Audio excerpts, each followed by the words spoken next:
Hello guys, मैं अब्दुल वाजपेयी यति learning point की इस जीएस की पॉलिटी की क्लास में आपका स्वागत करता हूं। आज का जो हमारा सेशन है वो महान्यायवादी है। अभी तक हम जो पढ़ रहे थे भारत सरकार की संघ की कार्यपालिका, उसी का एक हिस्सा है महान्यायवादी। आज उसी को समझने का प्रयास करते हैं। महान्यायवादी आर्टिकल 76 बहुत ही इम्पोर्टेंट आर्टिकल है और एक ही आर्टिकल है, लेकिन एक ही आर्टिकल में जैसे कहते हैं ना, गागर में सागर भर देना, बहुत सारी चीज़ें इसी के अंतर्गत हैं। आज हम महान्यायवादी को समझने का प्रयास करते हैं। भारत का जो महान्यायवादी है आर्टिकल 76 में दिया है। क्या दिया है? क्या कि भारत में एक क्या होगा? महान्यायवादी होगा। भारत सरकार का एक महान्यायवादी होगा। महान्यायवादी अटॉर्नी जनरल, ठीक है, अटॉर्नी जनरल ऑफ इंडिया होगा। ये क्या होगा? भारत सरकार का प्रथम विधि अधिकारी होगा। क्या? भारत सरकार का विधि अधिकारी होगा।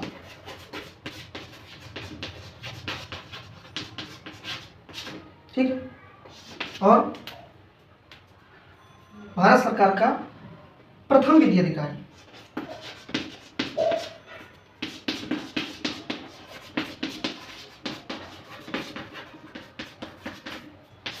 कानूनी मामलों का सलाहकार होगा, यानी भारत सरकार के कानूनी मामलों का सलाहकार, परामर्शदाता। कानूनी मामलों का सलाहकार या परामर्शदाता, यानी भारत सरकार के सम्मुख जितने भी कानूनी प्रश्न होंगे उन सब का हल बताने के लिए, उनका निर्णय करने के लिए भारत सरकार का एक महान्यायवादी होगा। ठीक है, जो महान्यायवादी होगा वह देश का क्या होगा? प्रथम विधि अधिकारी होगा। भारत सरकार के कानूनी मामलों का सलाहकार होगा, उसका परामर्शदाता होगा। ठीक है, यानी कि भारत सरकार यदि किसी मामलों में पार्टी है तो उसमें सरकार की कानूनी सहायता करना इसका काम होगा। भारत सरकार का जो महान्यायवादी है, अटॉर्नी जनरल ऑफ इंडिया है, उसका काम होगा। ये हमने समझा महान्यायवादी को। अब जरा सा ये समझ लें कि अभी तक कौन कौन रहे हैं महान्यायवादी। तो जो पहले महान्यायवादी थे, पहले अटॉर्नी जनरल थे, फर्स्ट अटॉर्नी जनरल, फर्स्ट महान्यायवादी,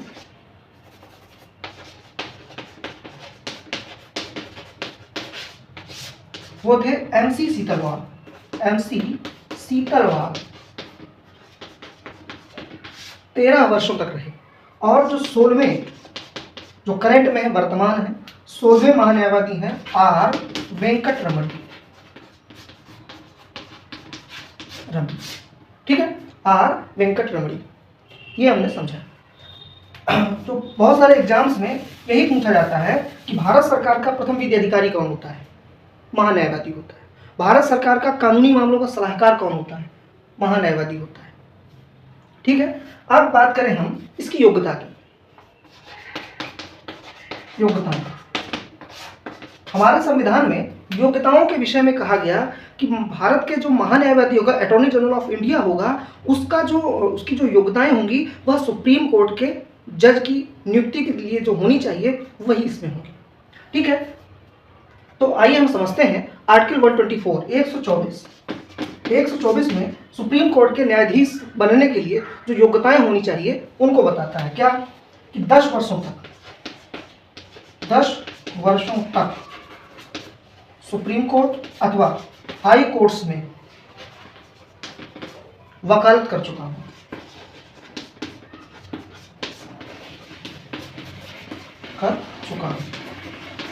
ये महान्यायवादी के लिए नहीं कहा गया। कहा गया कि जो आपका सुप्रीम कोर्ट का जज होगा उसकी जैसी योग्यताएं होंगी। तो प्रश्न ये बनता है कि किसकी योग्यताएं सुप्रीम कोर्ट के जज की तरह हैं? ठीक है, तो भारत का महान्यायवादी है। प्रश्न ये बनता है। ठीक, योग्यताओं में आर्टिकल 124 में कहा गया कि सुप्रीम कोर्ट का जज वही बन सकता है जो 10 वर्षों तक हाई कोर्ट्स में या सुप्रीम कोर्ट में क्या वकालत कर चुका हो, अथवा 5 वर्षों तक भारत के किसी भी हाई कोर्ट में जज रहा। और और एक कंडीशन और है, अथवा क्या, राष्ट्रपति की नजर में प्रसिद्ध विधिवेत्ता हो, प्रसिद्ध विधिवेत्ता हो। विधिवेत्ता का मतलब कानून का जानकार हो, जो जिसे भारत के संविधान की, कानूनों की विधिवत जानकारी है, वो विधिवेत्ता होता है। ठीक है, तो 3 कंडीशंस हैं, 3 में से कोई एक फुलफिल हो जाए वो भारत का महान्यायवादी बन सकता है। क्या, 10 वर्षों तक हाई कोर्ट्स या सुप्रीम कोर्ट्स में वकालत कर चुका हो, अथवा 5 वर्षों तक हाई कोर्ट्स के जज के रूप में रहा हो, अथवा राष्ट्रपति की नज़र में प्रसिद्ध विधिवेत्ता हो। ये योग्यताएं हैं भारत के अटॉर्नी जनरल की। अब हम इसके बाद समझते हैं कि नियुक्ति की बात की जाए तो इनकी नियुक्ति, जो अटॉर्नी जनरल है, एजी बोलते हैं इसको, एजी की जो नियुक्ति है वो राष्ट्रपति करते हैं। कौन? राष्ट्रपति करते हैं। कौन करता है? राष्ट्रपति करता है। कार्यकाल की बात की जाए, कार्यकाल, संविधान में इसके कार्यकाल का कोई उल्लेख नहीं है, लेकिन ये कहा गया कि जो एजी है, अटॉर्नी जनरल है, ये क्या, राष्ट्रपति के प्रसाद पर्यंत काम करता है। राष्ट्रपति के प्रसाद पर्यंत कार्य करता है। प्रसाद पर्यंत का तात्पर्य है कि राष्ट्रपति की इच्छा के अनुसार कार्य करता है। राष्ट्रपति किसी को नियुक्त कर सकता है और उसे लगे वो उसे उस पद से हटा सकता है। तो स्पष्ट कार्यकाल इनका नहीं है। जैसे एमसीसी तलवार थे, वो 13 वर्षों तक अटॉर्नी जनरल ऑफ इंडिया रहे। ठीक है, तो राष्ट्रपति की इच्छा पर निर्भर करता है। प्रसाद पर्यंत का तात्पर्य ये है, राष्ट्रपति जब चाहे इन्हें इनके पद से मुक्त कर सकता है, हटा सकता है। लेकिन सामान्यतः यह देखा जाता है कि जब कोई मंत्रिमंडल विसर्जित होता है, उसके बाद अटॉर्नी जनरल को भी त्यागपत्र देना होता है। ये निर्भर करता है नई बनने वाले मंत्रिमंडल पे कि वह चाहे तो उसे अटॉर्नी जनरल अपॉइंट करे, अदरवाइज ना अपॉइंट करे। ठीक, कार्यकाल के बाद अब हम बात करते हैं इनके वेतन की। वेतन, संविधान में क्या है कि अटॉर्नी जनरल को वेतन नहीं मिलता। क्या? वेतन नहीं मिलता, नहीं मिलता। पैसा मिलता है, वेतन नहीं मिलता। इसका शब्द अलग है और वो है पारिश्रमिक। क्या? पारिश्रमिक दिया जाता है। ठीक है, पारिश्रमिक दिया जाता है किसके द्वारा? राष्ट्रपति के द्वारा। कितना? वर्तमान समय में 1.5 लाख। ये राष्ट्रपति तय करते हैं कि इन्हें कितना पारिश्रमिक दिया जाए। पूछा जाता है कि किस पद के लिए वेतन का प्रोविजन नहीं है, प्राविधान नहीं है, तो अटॉर्नी जनरल के लिए, किसके लिए? एजी के लिए। एजी के लिए वेतन का प्राविधान नहीं है, जबकि किसका प्राविधान है? पारिश्रमिक का प्राविधान है। और पारिश्रमिक तय कौन करता है? वो राष्ट्रपति करता है। वर्तमान समय में 1.5 लाख रुपया इनका जो है क्या है? पारिश्रमिक है, मासिक। वेतन के बाद अब हम समझते हैं इनके कार्य।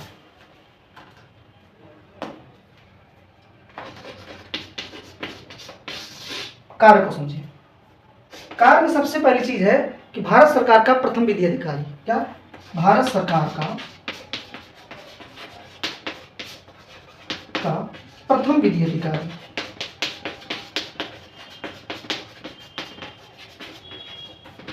प्रथम विधि अधिकारी है। ठीक। दूसरा, भारत सरकार को जो विधि अधिकारी है तो कानूनी मामलों में सलाह दी। भारत सरकार के सभी कानूनी विषयों में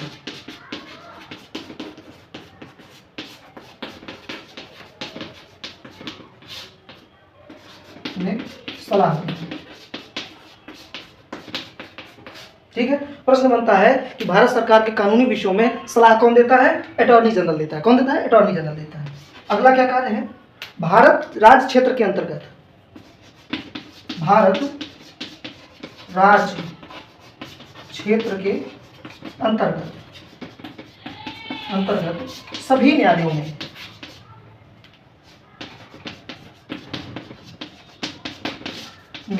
भारत सरकार का प्रतिनिधित्व करना।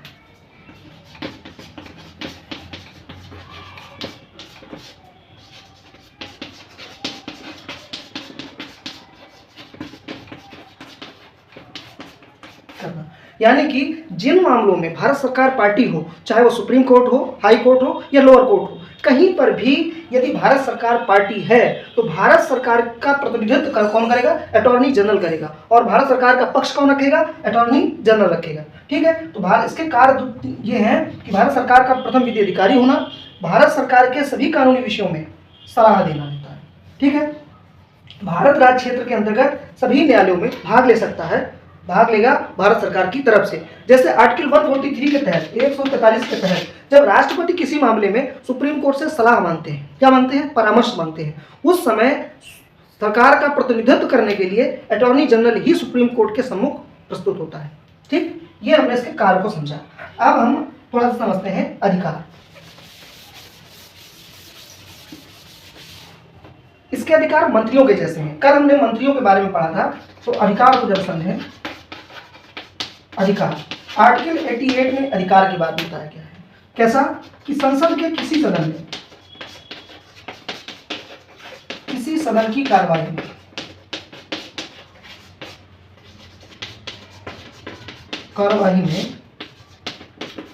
भाग लेने और बोलने का अधिकार होगा, और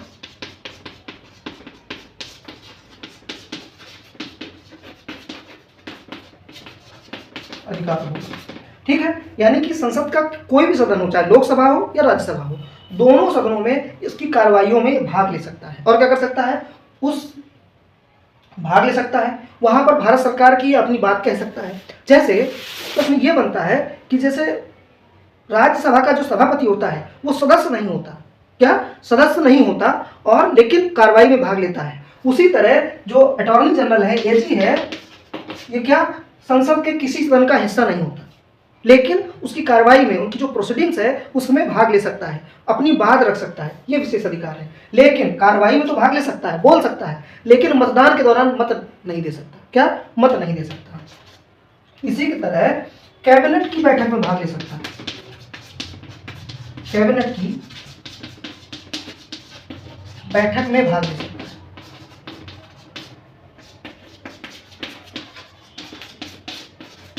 ले सकता है। लेकिन कैबिनेट की बैठक में भाग ले सकता है, लेकिन कैबिनेट का हिस्सा नहीं है।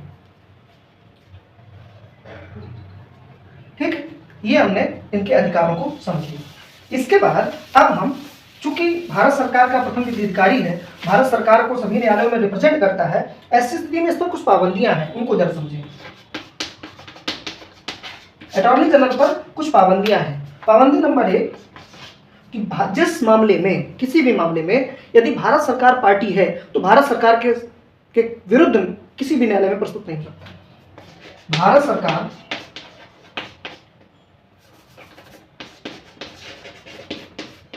सरकार के विरुद्ध किसी न्यायालय में नहीं हो सकता, न्यायालय में प्रस्तुत नहीं हो सकता, नहीं हो सकता।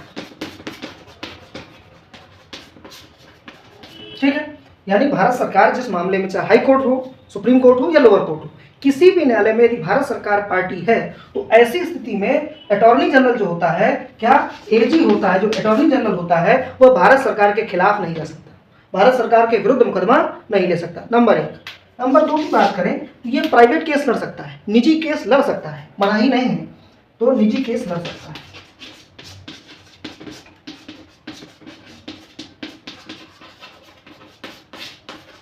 ठीक है, निजी केस लड़ सकता है। तीसरा, जो सिविल मामले हैं उनके लड़ सकता है किसी भी अनुमति के बिना। सिविल मामलों में सिविल मामलों में निजी केस लड़ सकता है।